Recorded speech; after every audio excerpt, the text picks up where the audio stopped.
ఇక మీరు నాయకులు ఎందుకు? మీకు ఎందుకు ఓట్లేయాలి? మీకు ఎందుకు అధికారం ఇవ్వాలి?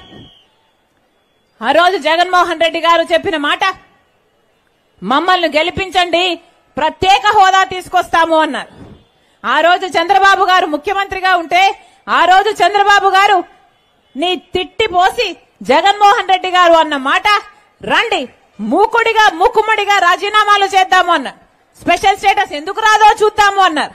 మరి అదే జగన్మోహన్ రెడ్డి గారు ముఖ్యమంత్రి అయ్యారే.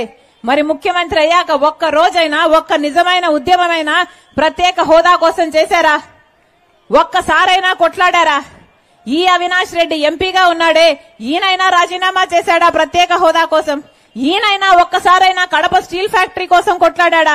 కడప బెంగళూరు రైల్వే లైన్ వచ్చేదుండే, రాజశేఖర రెడ్డి గారు ఉన్నప్పుడే దానికి మంజూరు చేపిస్తే ఆఖరికి జగన్మోహన్ రెడ్డి గారు అవసరమే లేదు అని కేంద్రానికి రాసిస్తే ఈ అవినాష్ రెడ్డి గారు ఏమన్నా గాడిదలు కాశాడా? ఎందుకు అడగలేదు? ఎందుకు మాకు స్టీల్ ఫ్యాక్టరీ అయినా ఎందుకు రాలేదు, మాకు రైల్వే లైన్ అయినా ఎందుకు అవసరం లేదు అని ఒక్కసారైనా ప్రశ్నించారా? వీళ్ళ నాయకులు, వీళ్ళనా గెలిపించాల్సింది? మళ్ళీ చెప్తున్నాం, ఆలోచన చేయండి. ఎవరినైతే మీరు ఓట్లేసి గెలిపిస్తారో వాళ్ళు మీకు పాలకులయ్యి ఈ రోజు మీ జీవితాలను శాసిస్తున్నారు. మీరు ఓట్లేసింది జగన్మోహన్ రెడ్డి గారికైతే, మీరు ఓట్లేసింది అవినాష్ రెడ్డి గారికైతే ఈ రోజు అందరూ బీజేపీ పార్టీకి కట్టు బానిసలుగా మారారు. ఆలోచన చేయండి. మన రాష్ట్రంలో బీజేపీ పార్టీకి ఒక్క ఎమ్మెల్యే గాని ఒక్క ఎంపీకి గాని ప్రజలు ఓట్లేసి గెలిపించలేదు. అయినా కూడా ఈ రోజు మన దేశంలో మన రాష్ట్రంలో ఏలుతున్నది బీజేపీ పార్టీ. బీజేపీ పార్టీ లేనే లేదు వాస్తవానికి, కానీ ఏలుతున్నది మాత్రం బీజేపీ పార్టీ. అందుకే చెప్తున్నాం, ఒకవైపేమో చంద్రబాబు గారు, ఇంకో వైపేమో జగన్మోహన్ రెడ్డి గారు. చంద్రబాబు గారికేమో బీజేపీ పార్టీతో పొత్తు పెట్టుకున్నారు, జగన్మోహన్ రెడ్డి గారు కూడా బీజేపీ పార్టీతో అక్రమ పొత్తు పెట్టుకున్నారు, రహస్య పొత్తు పెట్టుకున్నారు. మన కంటికి కనిపించినా కనిపించకపోయినా 5 సంవత్సరాలుగా జగన్మోహన్ రెడ్డి గారు బీజేపీ పార్టీకి మోడీకి కట్టు బానిస అన్నది పచ్చి వాస్తవం. ఒక్కసారంటే ఒక్కసారైనా బీజేపీ పార్టీని వ్యతిరేకించలేదు. ప్రతి బిల్లులో బీజేపీ పార్టీకి మద్దతు ఇచ్చిన వాడు జగన్మోహన్ రెడ్డి గారు. ఏ పని అడిగితే అద్వానీకైనా, ఏ అంబానీకైనా, అదానీకైనా ఎవరికైనా ఏ పనులు కావాల్సి ఆ పనులు ఇచ్చిన వాడు జగన్మోహన్ రెడ్డి గారు. మరి బీజేపీ పార్టీని మీరు ఎలా వ్యతిరేకించారు? ఆఖరికి మణిపూర్ ఘటన, మణిపూర్ లో క్రైస్తవులను ఊచకోత కోసినా కూడా మాట్లాడలేదు జగన్మోహన్ రెడ్డి గారు. ఇలాంటి వాళ్ళనా గెలిపించాల్సింది? ఎందుకు ఓట్లేయాలి వీళ్లకు? ఆలోచన చేయండి. మళ్ళీ చెప్తున్నా, ఒక్క కాంగ్రెస్ పార్టీ మాత్రమే ప్రత్యేక హోదా తేగలదు.